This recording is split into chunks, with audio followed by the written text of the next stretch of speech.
Oi, gente, estamos aqui mais uma vez no canal Juazeiro, Cidade Educadora Aula em Rede. Na nossa aula de hoje, a gente vai treinar um pouquinho o que a gente viu sobre análise de gráficos, tá? A gente aprendeu a fazer gráficos? Não, isso a gente já tinha visto. A gente viu alguns elementos que poderiam trazer de forma errada a interpretação desse gráfico, ou muitas vezes até a utilização. Você tem os dados corretos, só que escolheu o gráfico errado. Então, causa também essa divergência de interpretação, tá? O IBGE apresentou em seu site uma tabela contendo a relação de domicílios em 2014, de acordo com algumas características. E esse IBGE escolheu o gráfico de setores para representar esses dados. Tá aqui. A imagem está um pouquinho distorcida, gente, mas vocês dão pause, coloca lá o zoom para visualizar melhor, tá? Diz o seguinte... iluminação elétrica, 99,7%, que é essa parte azulzinha. Telefone, 98,5% e assim por diante.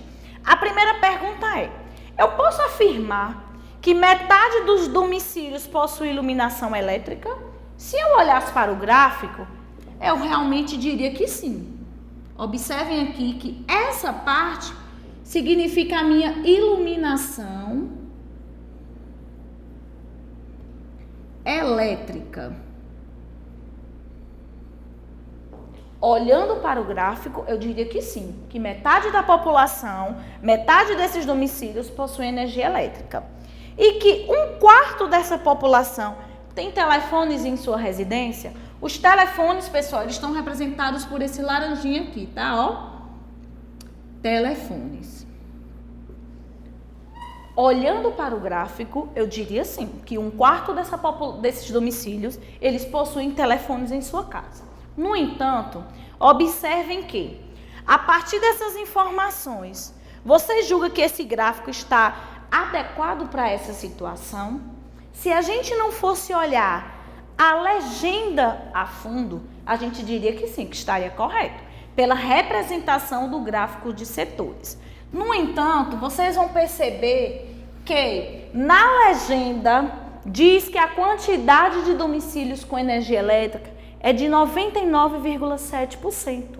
Ou seja, há divergências nas informações. No gráfico de setores está dizendo que é a metade, mas na legenda está dizendo que é 99,7%. Então já causa confusão na cabeça de quem está fazendo essa leitura do gráfico. O mesmo acontece para a segunda pergunta.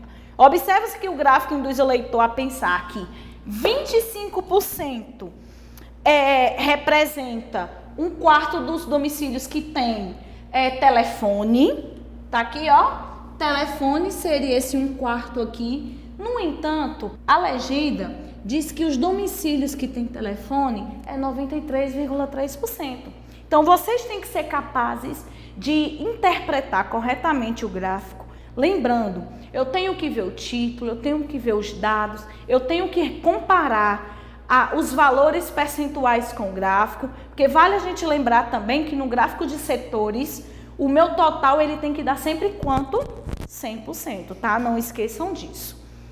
Na segunda questão, diz o seguinte: Ana é redatora de um jornal e está realizando uma matéria sobre os bens de consumidores que os consumidores não comprariam pela internet. Detalhe: Ana ilustrou os resultados dessa pesquisa de 3 formas diferentes, tá? Ana utilizou o gráfico de barras, o gráfico de linhas e utilizou o gráfico de setores. Como a gente já viu na aula passada, cada gráfico ele tem uma função, uma situação a ser aplicada de forma mais correta. Observem que no gráfico de barras, a gente, para dizer a quantidade exata, seria o mais utilizado. O gráfico de linhas, ele nos traz a ideia de cronologia, de tempo, seja de aumento ou de diminuição, de um determinado, como é que eu posso dizer, da determinada pesquisa que eu estou lá, ou pesquisa, ou que eu quero mostrar em gráficos. E o meu gráfico de setores, ele está mais representado pela quantidade em porcentagem, tá? De forma também clara. Então, Ana colocou esses 3 gráficos aqui para representar a mesma pesquisa. Ela pesquisou o que os internautas não comprariam pela internet.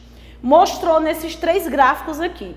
Eu tenho seguros, animais de estimação, calçados, roupas e alimentação delivery, tá? Aí o que é que nós temos então? Qual seria o gráfico mais coerente para que não houvesse erro de interpretação? Então, Ana tem que apresentar esse gráfico para o superior dela, para o supervisor. Qual desses 3 gráficos vocês acham que seria o mais, como é que eu posso dizer, o mais correto para representar essas informações de Ana? No gráfico de barras, ele apresenta as informações mais visíveis. Tem aqui, ó, seguros, animais de estimação e a quantidade em porcentagem também. E teria maior facilidade em comparar as informações. Então, seria sim um gráfico viável. No gráfico de barras, ele nos traz uma ideia errada dessa quantidade. Por quê? Se eu olhar de cara para o gráfico, eu vou dizer que houve um aumento, como vocês estão vendo aqui, no crescimento de consumo. Porque como a gente viu anteriormente, o gráfico de linhas, ele nos traz uma ideia de tempo, de cronologia, onde eu vou poder comparar um aumento ou diminuição. E olhando aqui, eu iria visualizar um aumento nas compras de seguros pela internet. Então, nos traz de forma equivocada, porque esses dados não evidenciam crescimento algum. Ana apenas quer dizer qual a porcentagem de internautas comprariam ou não determinadas coisas pela internet. No gráfico de setores, ele estaria assim, poderia ser utilizado, bem representado, só que não muito visível de forma rápida. Um gráfico de setores, assim como os outros também, a gente tem que olhar de forma detalhada, tá, gente?